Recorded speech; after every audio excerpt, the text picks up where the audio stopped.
أعوذ بالله من الشيطان الرجيم بسم الله الرحمن الرحيم يا أيها الذين آمنوا توبوا إلى الله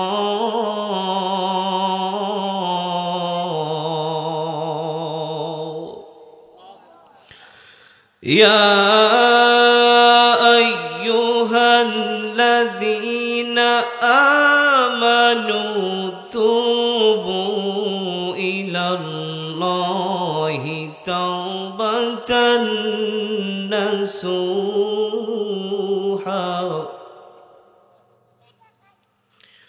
وقال رسول الله صلى الله عليه وسلم لا يؤمن أحدكم حتى أكون أحب إليه من والده وولده والناس أجمعين وقال الله تعالى إن الله وملائكته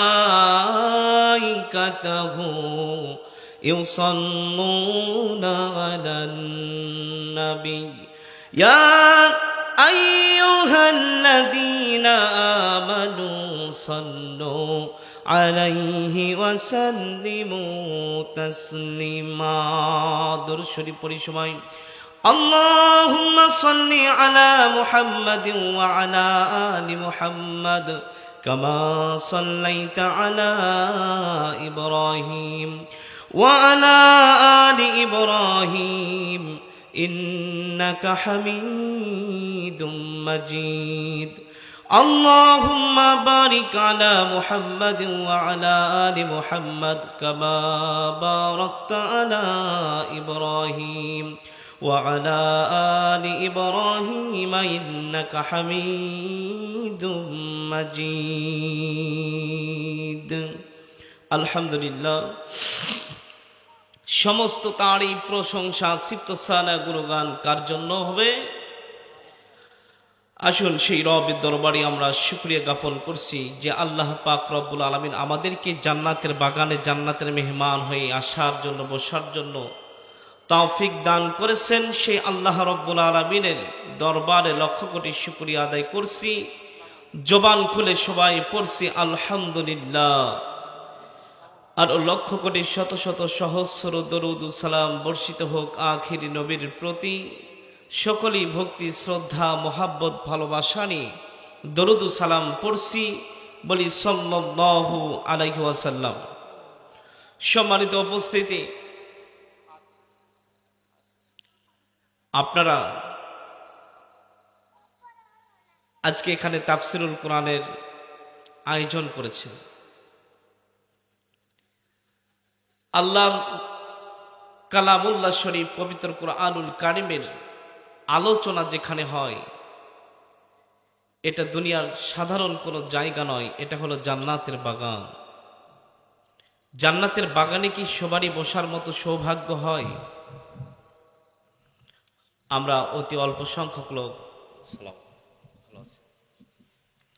এখানে উপস্থিত হতে পেরেছি। আল্লাহ আমাদেরকে এ পর্যন্ত কবুল করেছেন। এই কয়জন এসেছি, হয়তোবা আরো অনেকে আসবে, আবার অনেকেই আসবে না।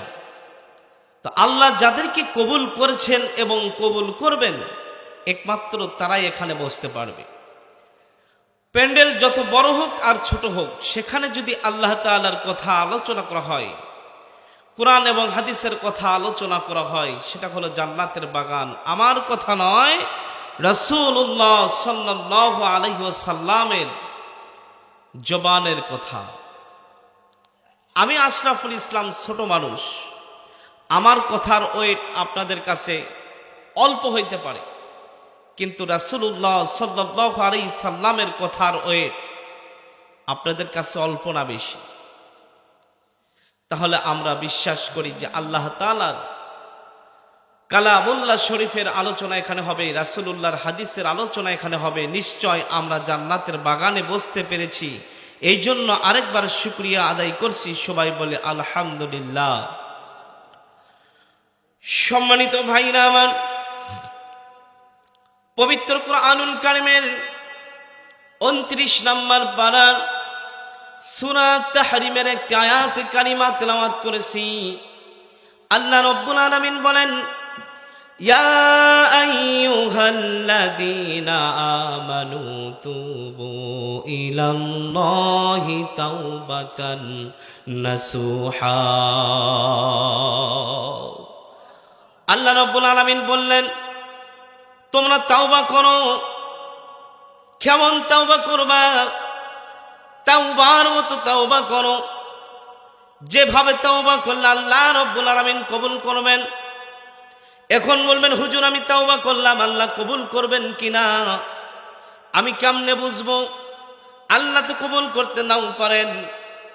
আল্লাহ রাব্বুল আলামিন এই জন্য কুরআনুল কারীম আরেকটা আয়াতে কারিমা রাসূলুল্লাহর উপর নাজিল করে দিলেন, হে রাসূল আপনি তাদেরকে বলে দেন, লা তাকুনাতু মির রাহমাতিল্লাহ ইন্নাল্লাহা ইয়াগফিরুয যুনুবা জামিআ ইন্নাহু হুয়াল গফুরুর রহিম।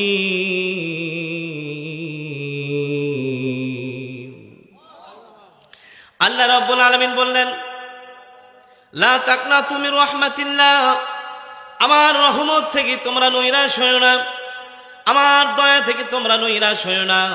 বান্দা তুমি ভাবতেছো কত গুনাহ করেছি জীবনে, আমার হয়তো জাহান্নাম ছাড়া কোনো উপায় নেই, জাহান্নামে আমার যেতেই হবে। অতএব এই বয়সে আর ভালো হয় কি লাভ? যে গুনাহ করেছি আল্লাহর কাছে মাপ চাইলে আল্লাহ মনে হয় মাফ করবে না। অতএব যাব না, সিয়ামনি থেকে যাব, 2 দিন পর তো মারা যাব। কবরে কি হবে সেটা পরের বিষয়। দুনিয়ার কোনো মানুষ তো সেখানে দেখতে যাবে না, ওখানে যা হয় হবে আমার উপর দিয়ে। আল্লাহ রাব্বুল আলামিন বললেন, বান্দা তোমরা তাওবা করো, তোমরা তাওবা করো, আমার কাছে ফিরে আসো, আমি তোমাদেরকে মাফ করে দিব। ইন্নাল্লাহা হুয়াল গফুরুর রহিম, আমি আল্লাহ তাআলা বান্দার গুনাহ মাফ করে থাকি, বান্দাকে ক্ষমা করে থাকি। ইন্নাহু হুয়াত তাওয়াবুর রহিম, আমি আল্লাহ রাব্বুল আলামিন বান্দার তাওবা কবুল করে আমি তাদের জীবনের গুনাহগুলো মাফ করে দেই। বলেন সুবহানাল্লাহ। আমরা ভাবি হুজুর অনেক গুনাহ করে ফেলেছি, মাফ চাওয়ার মতো আর অপশন আমাদের জীবনে নাই, আমাদের সময় ফুরিয়ে গেছে, এত গুনাহ আমাদের জীবনে হয়ে গেছে, আল্লাহর কাছে মাফ চাইতেই আমাদেরকে লজ্জা লাগে।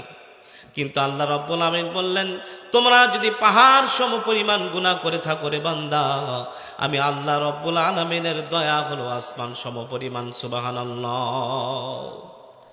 পাহাড় পরিমাণ যদি গুনাহ হয়ে থাকে, আল্লাহর দয়া তার চাইতে ছোট না বড়? আল্লাহ বললেন, তোমার গুনাহ যদি পাহাড় সম পরিমাণ হয়, আমি আল্লাহর দয়া আসমান সম পরিমাণ। সুবহানাল্লাহ। তাওবার ঘোষণা কে দিয়েছেন? আমরা তাওবা করব কখন? ভুল তো সারা জীবন করেই আসতেছি, আল্লাহর কাছে একটু মাপ চাইবা কখন? আল্লাহর নবী মুহাম্মদ রাসূলুল্লাহ সাল্লাল্লাহু আলাইহি ওয়াসাল্লাম সাহাবীদের কাছে বয়ান করতেছিলেন, সাহাবীদের কাছে গল্প শোনাচ্ছিলেন। সাহাবীরা, একটা লোক একটা বাহন ঘোড়া আর কিছু খাবার আর কিছু পানি নিয়ে ধরো সফরে বের হয়েছে।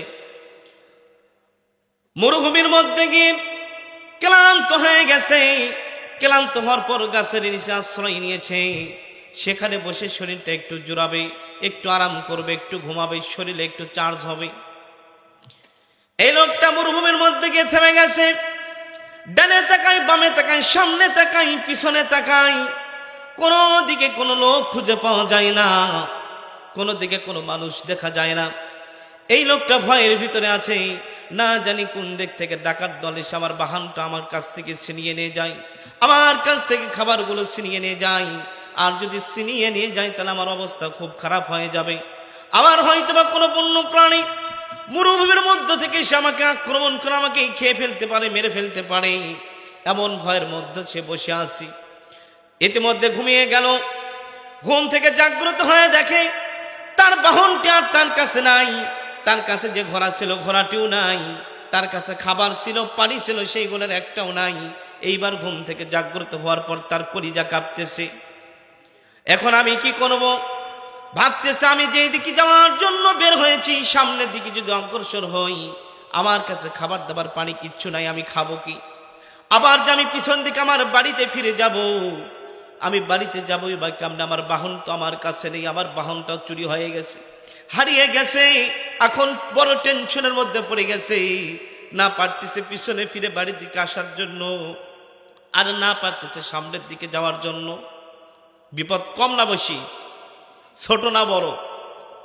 মহা বিপদের মধ্যে এই লোকটা পড়ে গেছে। চিন্তা ভাবনা করতে করতে আবার ঘুমিয়ে গেছে। ঘুম থেকে জাগ্রত হয়ে দেখে আবার পুনরায় তার ওই ঘোড়া ফিরে এসেছে। সুবহানাল্লাহ। সাহাবীদেরকে আল্লাহ রাসূল বলতেছেন, ও সাহাবীরা, যেই ঘোড়া হারিয়ে ফেললো, ঘুম থেকে ওঠার পর ঘোড়া আবার যখন দেখতে পেল, এখন বলো তো ওই লোকটা আনন্দ কম হয়েছে না বেশি হয়েছে? ওই লোকটার মনটা কেমন হইতে পারে? সাহাবীরা রাখতে বলেন, ইয়া রাসূলুল্লাহ, ইয়া হাবিবাল্লাহ, যদি এমনই হয়ে থাকে, ওই লোকটা তো এত আনন্দে এত উৎফুল্ল হয়েছে, দুনিয়ার মধ্যে আসমানের নিচে আর জমিনের উপরে ওর চাইতে খুশি আর কেউ নাই। কথা কোন ঠিক কিনা? আল্লাহর নবী ডাক দিয়ে বলেন, সাহাবীরা, যেমনই ভাবে তোমরা ভাবতেছো ওই লোকের চাইতে খুশি আর কেউ নাই, শুনে রেখো, মনে রেখো সাহাবীরা, যখন কোন বান্দা গুনাহ করতে করতে জিন্দেগি বরবাদ করে ফেলে, নাফরমানি করতে করতে জীবনটা ভরিয়ে ফেলে নাফরমানি দিয়ে, ওই বান্দা যখন বুঝতে পারে তার জীবনটা ভুলের মধ্য দিয়ে যাচ্ছে, ওই সময় যদি ওই বান্দা তওবা করে, আল্লাহর দিকে যদি ফিরে আসে, আমার আল্লাহ রব্বুল আলামিন এত খুশি হন, ওই মরুভূমির মধ্যে ওই লোকটা ঘোড়া পাওয়ার পর যেমন খুশি হয়েছে, তার চাইতে বেশি খুশি হন আমার আল্লাহ। জোরে কোন সুবহানাল্লাহ। তওবা করে যখন মানুষ ফিরে আসে, আল্লাহ রব্বুল আলামিন বান্দার উপর এত খুশি হন, আল্লাহ রব্বুল আলামিন খুশি হয়ে বান্দাকে 5টি জিনিস দান করে থাকেন। গুনাহ করলে 5টি জিনিস পাওয়া যায় আল্লাহর কাছ থেকে। রাসূলুল্লাহর হাদিস বুখারী শরীফের মধ্যে আসছে, যখন কোন বান্দা তওবা করবে, বেশি বেশি ইস্তিগফার করবে, আল্লাহ রব্বুল আলামিন তাকে 5টি জিনিস পুরস্কার দান করবেন। সুবহানাল্লাহি ওয়া বিহামদিহি সুবহানাল্লাহিল আযীম। 5টি জিনিস কি কি? নাম্বার 1, আল্লাহ নবী মুহাম্মদুর রাসূলুল্লাহ সাল্লাল্লাহু আলাইহি সাল্লাম বলেন, যখন কোন বান্দা বেশি বেশি ইস্তিগফার করবে, 1 নাম্বার আল্লাহ রাব্বুল আলামিন তার জীবনের গুনাহগুলো maaf করে দিবেন। সুবহানাল্লাহ। নাম্বার 2, আল্লাহ রাব্বুল আলামিন বলেন, যখন কোন বান্দা বেশি বেশি ইস্তিগফার পাঠ করবে, আল্লাহ রব্বুল আলামিন আসমান থেকে তার রিজিকের ব্যবস্থা করে দিবেন। সুবহানাল্লাহ। ওয়া আনজালা মিনাস সামাই মাআন ফাআখরাজা বিহি মিনাস সামারাতি রিজকাল লাকুম ফালা তাজআলু লিল্লাহি আনদাদাও ওয়া আনতুম তা'লামুন।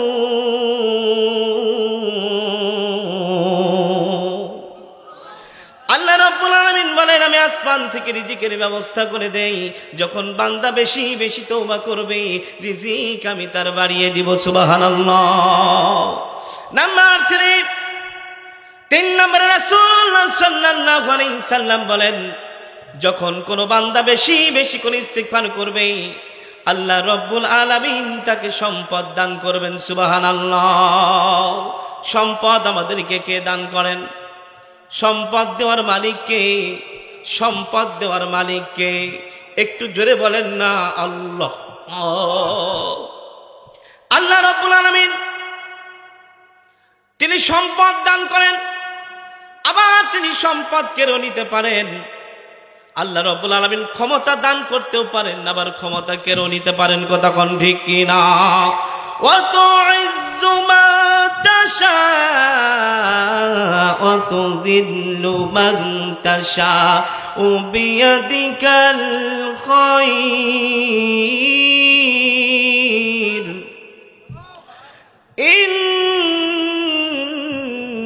إنك على كل شيء قدير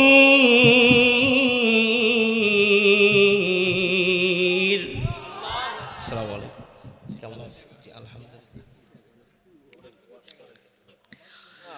আল্লাহ রাব্বুল আলামিন তিনি ইজ্জত দান করেন, আবার তিনি অপমানিত করেন। তিনি ক্ষমতা দান করেন, আবার তিনি ক্ষমতা থেকে লাথি দিয়ে নামিয়ে দেন। কথা কোন ঠিক কিনা? তাহলে আমরা চাবো কার কাছে? আমাদেরকে দিবেন কে? আল্লাহ রে ডাক রে বান্দা, আল্লাহ রে ডাক। ডাকতে হবে কাকে? আমরা যদি আল্লাহকে না ডাকে, যদি আমরা মানুষকে যদি ডাকি, পীর বাবাকে যদি ডাকি, কোনো লাভ হবে না। ডাকার জন্য একমাত্র আমাদের প্রভু আল্লাহ। আল্লাহ রাসূল বললেন নাম্বার 3, সম্পদ দান করবেন যদি বেশি বেশি করে ইস্তিগফার করেন।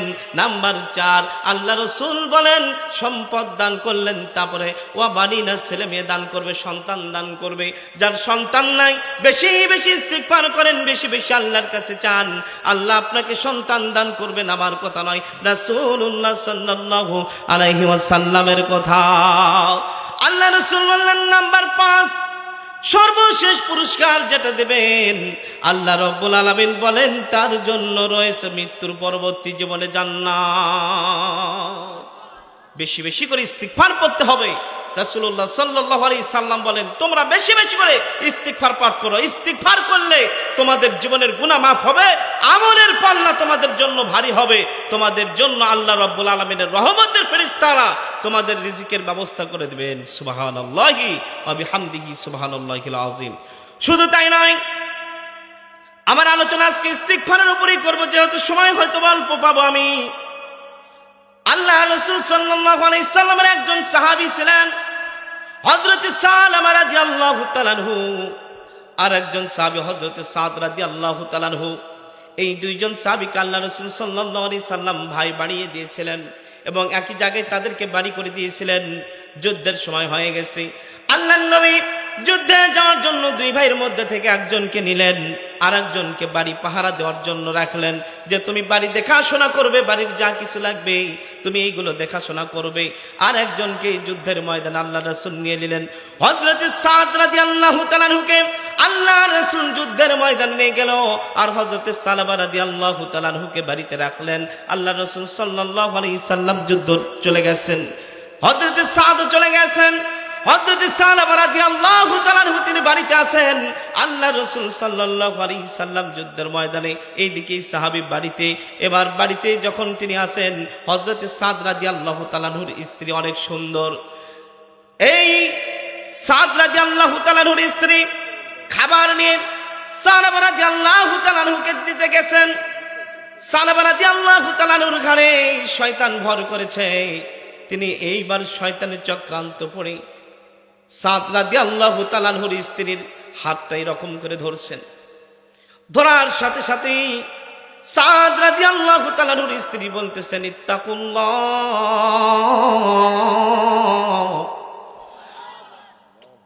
তুমি কি আল্লাহর ভয় করো না? তোমার মধ্যে কি আল্লাহর ভয় নাই? তুমি আমার হাত ধরেছো, তুমি কি সর্বনাশ করতেছো? তুমি কি জানো না আল্লাহ তাআলা দেখতেছেন? তুমি তো ঈমানদার একজন মানুষ, তুমি এত বড় সর্বনাশ কেন করতে যাচ্ছ? এই কথাগুলো শোনার পর হযরত সালামা রাদিয়াল্লাহু তাআলা আনহুর অন্তরের মধ্যে দুমড়ায় মুচড়ায় গেছে, আল্লাহর ভয় জাগ্রত হয়ে গেছে। সর্বনাশ, আমি তো বড় একটা গুনার কাজ করতে যাচ্ছি, আর আমি একজন মুসলমান ঈমানদার বান্দা, আমার দ্বারা এরকম কাজ হইতে পারে না। নাউজুবিল্লাহ, আমি যা করেছি ভুল করেছি। তিনি সঙ্গে সঙ্গে ঘর ছাড়লেন, বাড়ি ছাড়লেন, শরমে লজ্জায় এলাকা ছাড়লেন, পাহাড় পদদেশে চলে গেলেন। পাহাড়ের ভিতরে গিয়ে তিনি আল্লাহর কাছে তওবা করতেছেন, মাফ চাইতেছেন। যুদ্ধ শেষে হযরত সাদ রাদিয়াল্লাহু তাআলা আনহু বাড়িতে আসলেন। বাড়িতে এসে স্ত্রীকে জিজ্ঞাসা করে সালামা কই? স্ত্রী ডাক দিয়ে বলে, স্বামী আপনি এমন একটা মানুষকে বাড়িতে রেখে গেছেন, যেই ব্যক্তি এমন সর্বনাশ করতে লাগছিল, তার ঘরে শয়তান চক্রান্ত করে তাকে গুনাহে লিপ্ত করতে লাগছিল। আমি তার কাছে খাবার নিয়ে গেছি আর আমার হাতটা ধরেছে সে। আমি যখন আবার আল্লাহর ভয় দেখাইছি আমার হাতটা ছেড়ে দিয়েছে, সঙ্গে সঙ্গে দেওয়ার পর বাড়ি থেকে চলে গেছে। কোথায় গেছে আমি জানি না, আমি খোঁজারও কোনো প্রয়োজন মনে করি নাই। এবার হযরতে সাদ রাদিয়াল্লাহু তাআলা আনহু শুনে তো রাগান্বিত হয়ে গেলেন। সর্বনাশ, আমি কাকে বাড়িতে রেখে গিয়েছিলাম আর কাকে বিশ্বাস করেছিলাম। হযরতে সাদ রাগান্বিত অবস্থায় তাকে খুঁজতে লাগলেন। কোথায় গেল এই সর্বনাশী, কোথায় গেল না ফরমান বান্দা? খুঁজতে খুঁজতে খুঁজতে খুঁজতে চলে গেলেন পাহাড়ের কাছে। পাহাড়ের কাছে গিয়ে দেখে সাদ। এবার সালাবা রাদিয়াল্লাহু তাআলা আনহু তিনি সিজদায় পড়ে কাঁদতেছেন, সিজদায় পড়ে ফুফায়ে ফুফায়ে কাঁদতেছেন। আল্লাহর কাছে বলতেছেন, আল্লাহ আমি এমন একটা গুনাহের জন্য প্রস্তুতি নিয়েছিলাম, এমন কাজ আমার দ্বারা কখনো সম্ভব নয়, কেন করলাম আমি তো বুঝতে পারলাম না। আল্লাহ, শয়তানের চক্রান্তে পড়ে আমি এমন গুনাহের কাজে শামিল হতে যাচ্ছিলাম। আল্লাহ আমাকে তুমি মাফ করে দাও, আল্লাহ আমাকে তুমি মাফ করে দাও। সাদ রাদিয়াল্লাহু তাআলা আনহু সালাবার কাছে গিয়ে তাকে ডাক দিলেন, তুমি বাড়িতে চলো। সালাবা রাদিয়াল্লাহু তাআলা আনহু বলতেছেন, না আমি অবস্থায় বাড়িতে যাব না, আমি এমন কাজ করেছি, আমি এই মুখটা আমি বাড়িতে দেখাবো কি করে? আল্লাহর গজব আমার উপর নাজিল হবে। আমি এত বড় সর্বনাশ করতে লাগছিলাম তোমার স্ত্রীর সাথে। সালাবা রাদিয়াল্লাহু তাআলা আনহু বলতেছে, যাব, শর্ত আছে, আমার দুটি হাত বাঁধো। আমার হাতটা বেঁধে মদিনাবাসীর সামনে দিয়ে আমাকে অপরাধী সেজে নিয়ে তুমি মানুষের সামনে দিয়ে যাও, মানুষ যেন বুঝতে পারে আমি অপরাধ করেছি, তার জন্য আমি সাজা পাওয়ার জন্য আমি রাজি আছি। সাদ রাদিয়াল্লাহু তাআলা আনহু তার হাত ধরে হাতটা বেঁধে মদিনাবাসীর সামনে দিয়ে মসজিদে নববীতে নিয়ে গেলেন। মসজিদে নববীতে তিনি গেলেন। সাহাবীরা তাকে দেখে ধিক্কার দেওয়া শুরু করে দিল। ইতিমধ্যে সাহাবীরা সবাই জানাজানি হয়ে গেছে তার অপকর্ম সম্পর্কে। সাহাবীরা তাকে ধিক্কার দিচ্ছেন। হযরত আবু বকরের কাছে গেলেন। হযরত আবু বকর বলতেছে, না তোমাকে আমি আশ্রয় দেব না, আল্লাহ তোমাকে মাফ করবেন কিনা আমি জানি না, তবে তোমার মতো পাপিষ্ঠ ব্যক্তির সাথে আমার কোনো সম্পর্ক থাকতে পারে না। ফিরে গেলেন হযরতে ওমর রাদিয়াল্লাহু তাআলা আনহুর কাছে।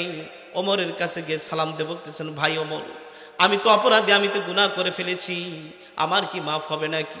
ওমর রাদিয়াল্লাহু তাআলা আনহু তিনি একই কথা বললেন, আল্লাহ তোমাকে মাফ করবেন কিনা আমি জানি না, তোমাকে আল্লাহ মাফ করবেন কিনা আমি জানি না, তবে আমি ওমর তোমাকে আশ্রয় দিতে পারি না। হযরত ওমর দরবার থেকেও চলে গেলেন। শেষ পর্যন্ত রাসূলুল্লাহর কাছ পর্যন্ত গেলেন। রাসূলুল্লাহ একই কথা বলে দিলেন, আল্লাহ তোমাকে মাফ করবেন কিনা জানি না, তবে আমি রাসূলুল্লাহ তোমাকে আমার কাছে আশ্রয় দিতে পারি না। এমত অবস্থায় আল্লাহর পক্ষ থেকে কোনো ওহী আমার কাছে আসে নাই, আমি তোমাকে এই মুহূর্তে আমার কাছে আশ্রয় দিতে পারি না। সালামা রাদিয়াল্লাহু তাআলা আনহু আবার তিনি পাগলের মতো ছুটে বাড়িতে গেলেন। বাড়িতে স্ত্রী, মেয়ে, সন্তান সকলেই তাকে বাড়ি থেকে তাড়িয়ে দিল। সুকান সুকান বললেন, তুমি একজন গুনাহগার বান্দা, তোমার মতলব খুব ভালো না, তোমার ঈমান তোমার কাছে মজবুত নয়। তুমি একজন ঈমানদার পুরুষ হয়ে, একজন মুসলমান বান্দা হয়ে তুমি কিভাবে এত বড় একটা অপকর্ম করতে যাচ্ছিলা? আমাদের বাড়িতে তোমাকে আশ্রয় দিব না বাবা, হইতে পারো তুমি, আমাদের বাড়িতে তোমাকে রাখবো না, আর যদি তুমি বাড়িতে থাকো আমরা তোমার কাছে থাকবো না। কেননা তুমি যে অপরাধ করতে যাচ্ছিলা, আল্লাহর গজব তোমার উপর তো নাজিল হবে, আর তার সাথে সাথে আমাদের উপরও নাজিল হইতে পারে ওই রকম গজব। সালামা রাদিয়াল্লাহু তাআলা আনহু তিনি বাড়ি আবার ছাড়লেন, পাগলের মতো ছুটে চলে গেলেন আবার বন জঙ্গলে।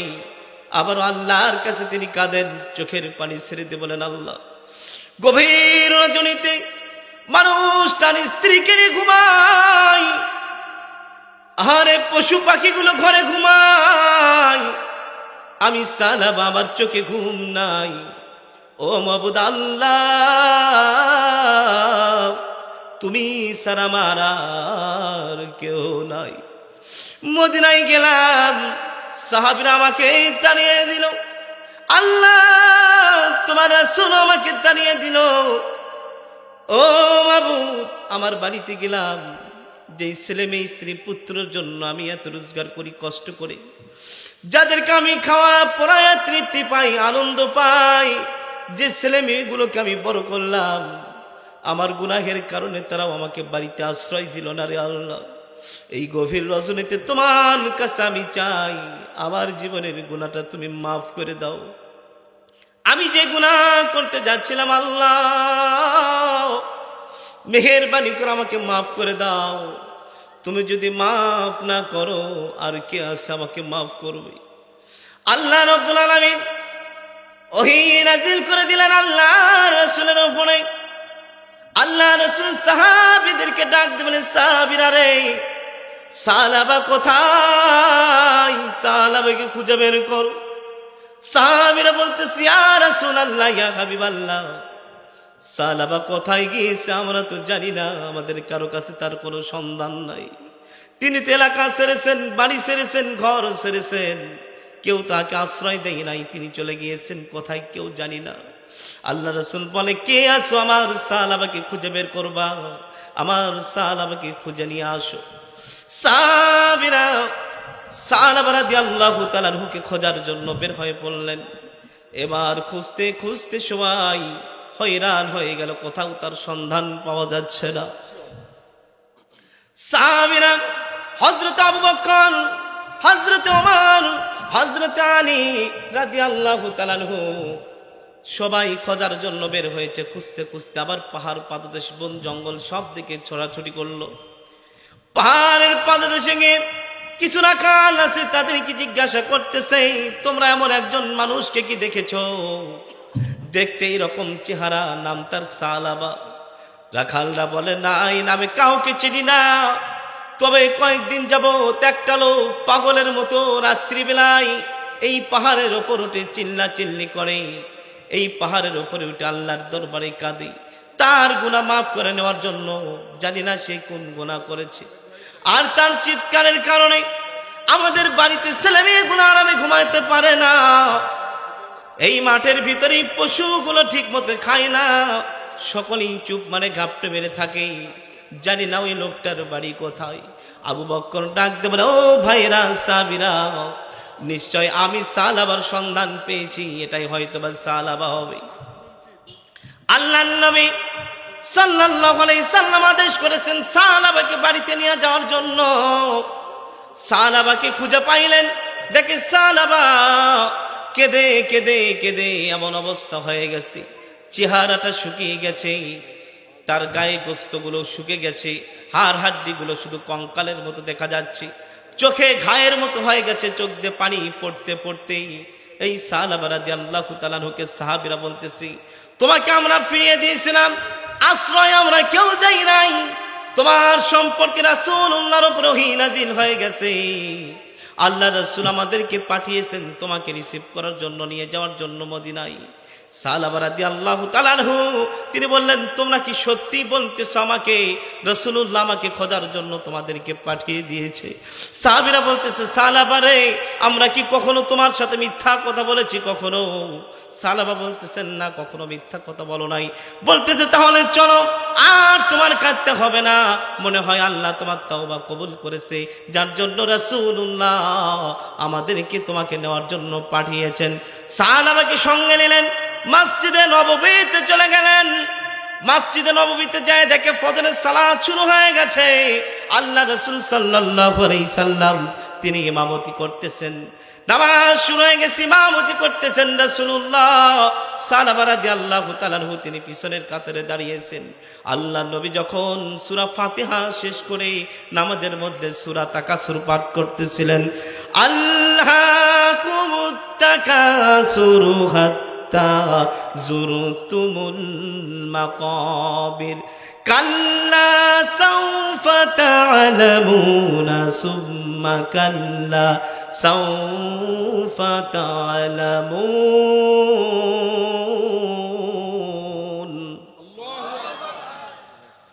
যখন তিনি রাসূলুল্লাহর জবান থেকে সূরা তাকাসুর তেলাওয়াত শুনতেছিলেন, প্রথম যখন আল্লাহকুমুত তাকাসুর রাসূলুল্লাহ বললেন, তিনি পিছন থেকে একটা বিকট আকারে চিৎকার দিলেন। আল্লাহ রাসূল যখন হাত্তা যুরতুমুল মাকাবির বললেন, তিনি আরেকটা চিৎকার দিয়ে জমিনে পড়ে গেলেন। এরপর জামাত শেষ করে রাসূলুল্লাহ বলতেছেন, ও ও সাহাবীরা, আমার সালাবাকে তোমরা মাথায় পানি দাও, কি হলো তার?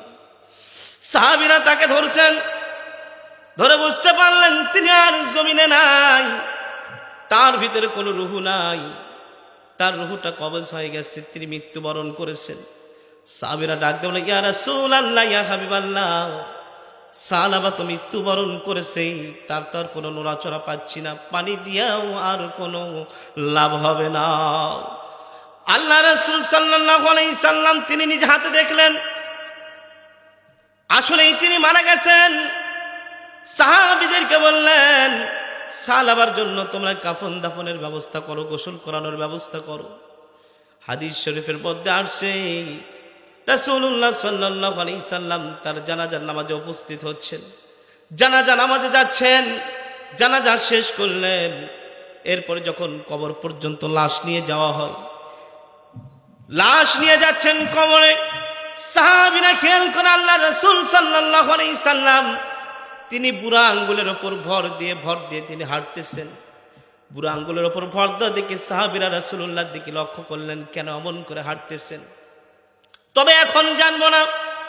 যখন তাকে দাফন সম্পন্ন করা হলো, আল্লাহ রাসূলকে জিজ্ঞাসা করা হলো, ইয়া রাসূলুল্লাহ, ইয়া হাবিবাল্লাহ, নবী আমার, আপনি এমন করে বুড়া আঙ্গুলের উপরে ভর দিয়ে হাঁটলেন কেন? কারণটা কি?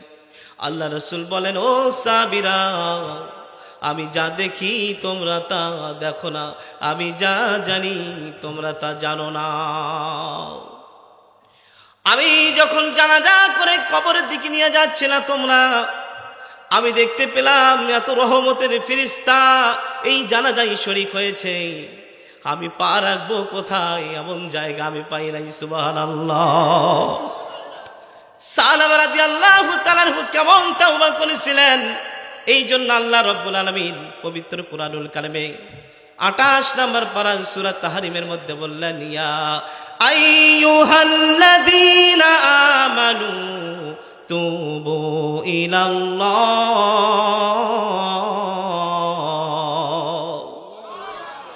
তুবু ইলাল্লাহি তাওবাতান নাসুহা।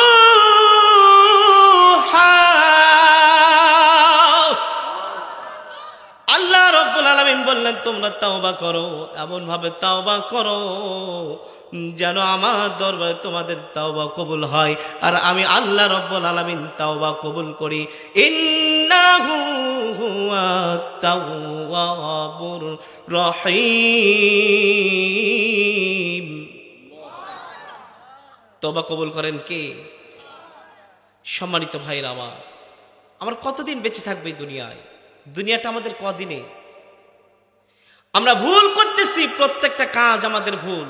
আমরা ইবাদত করতেছি, তার মধ্যে ভুল। নামাজ পড়তেছি, তার মধ্যে ভুল। ভুলে ভরা জীবন আমাদের।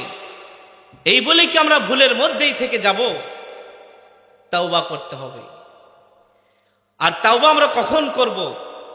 অনেকেই ভাবি সময় অনেক আছে, দাঁড়িয়ে রাখতে বলে, হুজুর মেয়েকে বিয়েই দেই নাই, দাঁড়িয়ে এত সকালে রাখে আমি মুরব্বী হয়ে যাব। সামনে রমজান মাস আসতেছে, তাওবা করব ভেবেছি, বলে কবে থেকে করব? হুজুর রমজান মাসটা শুরু হোক নাকি কর। রমজান পর্যন্ত যে বেঁচে থাকবো এই গ্যারান্টি কি আমাদের আছে? কেউ বলতে পারবেন? রমজান সম্পর্কে রাসূলুল্লাহ সাল্লাল্লাহু আলাইহি সাল্লাম বলেছেন, রজব মাস থেকে তিনি আল্লাহর কাছে দোয়া করতেন, আল্লাহুম্মা বারিক লানা ফি রজব ওয়া শাবান ওয়া বাল্লিগনা রমাজান। আল্লাহ, আমাকে তুমি হাত বৃদ্ধি করে দাও, বেশি নয়, রমজান পর্যন্ত। আল্লাহ আমাকে সুস্থতা দান করো, রমজান পর্যন্ত যেন আমি রমজানটা আমি পাই, রমজানটা যেন আমার হায়াতের মধ্যে ঢুকে যায়। জোরে কোন সুবহানাল্লাহ। আমরা অনেক সময় গুনাহ করি, বন্ধুদের খপ্পরে পড়ি। এমন বন্ধু আমাদের আছে না নাই? নামাজে যাবে, বন্ধু বলতেছে এই পরে যাস, এত হাজি গাজি হলু কবে, ঘুরতে আসছি তাও নামাজ পড়া লাগবে, বাড়ির যাই পড়ে নিস। এমন বন্ধু আছে না নাই? সম্মানিত ভাইরা আমার, অনেক মানুষ আছে একজন তো ইবাদত করেই না, নামাজ তো পড়েই না, আরেকজনকে সেখান থেকে আরো বিরত রাখতে চায়। নিজে অপকর্ম করতেছে, শয়তানি কাজ করতেছে, না ফরমানি করতেছে, চায় আরেকজন আমার সাথে সঙ্গী হয়ে যায়।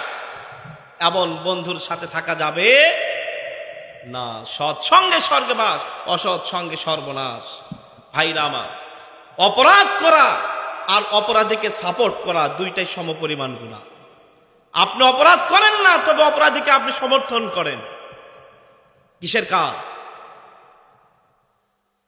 দুইটাই গুনাহের কাজ।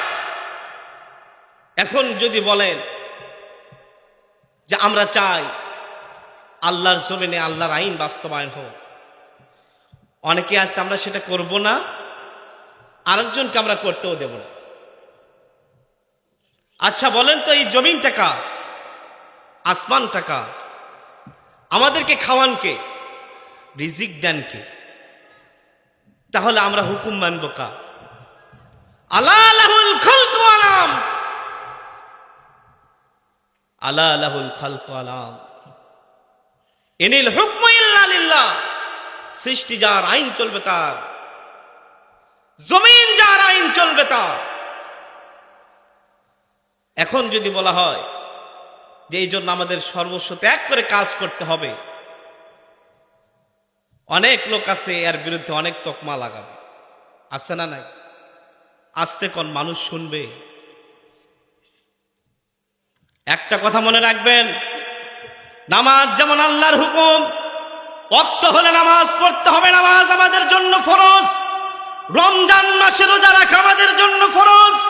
হজ ফরজ হইলে হজ আদায় করতে হবে, এটাও যেমন ফরজ। অনুরূপ ভাবে আল্লাহর জমিনে আল্লাহর আইন বাস্তবায়ন করতে হবে, এটাও আমাদের জন্য ফরজ। কথা কোন ঠিক কিনা?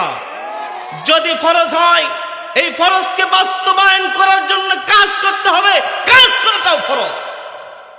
ইন্নাল্লাহা আশতারা মিনাল মুমিনিনা আনফুসাহুম ওয়া আমওয়ালাহুম বিআন্না লাহুমুল জান্নাহ ইউকাতিলুনা ফি সাবিলিল্লাহি ফায়াকতুলুনা ওয়া ইকতালুন। আল্লাহ রাব্বুল আলামিন বলেন, আমি মুমিনদের জান মাল সবকিছু ক্রয় করে থাকি জান্নাতের বিনিময়ে। আর কারা মুমিন হবে? ইউকাতিলুনা ফি সাবিলিল্লাহি ফায়াকতুলুনা ওয়া ইকতালুন, তারা মারবে এবং মরবে। তাহলে মারবে আর মরবে, এটা কি ঘরে থেকে হয়? কতক্ষণ? এই আয়াতের তর্জমা যদি করতে হয় অনেক সময়ের প্রয়োজন। যেহেতু আমি আলোচনা তখন করে আসতেছি, সময় শেষ, দীর্ঘ আলোচনা করার মতো সময় নেই। আমি শুধু এটুকুই বলবো যে আল্লাহর জমিনে আল্লাহর আইন বাস্তবায়ন করতে হবে, আর যারা করবে তাদেরকে সহযোগিতা করতে হবে, তাদেরকে সাহায্য করতে হবে, অর্থ দিয়ে, শ্রম দিয়ে, বুদ্ধি দিয়ে, যাই যেভাবে পারি সেভাবেই করতে হবে। কোন দল সেটা দেখার বিষয় নেই। তবে যারাই দিনের জন্য কাজ করবে, আল্লাহর আইন প্রতিষ্ঠা করার জন্য কাজ করবে, কোরআনকে সংবিধান করার জন্য কাজ করবে, আমরা তাদের সাথে। কারা কারা আছে? আস্তে হাত তোলেন। লিল্লাহ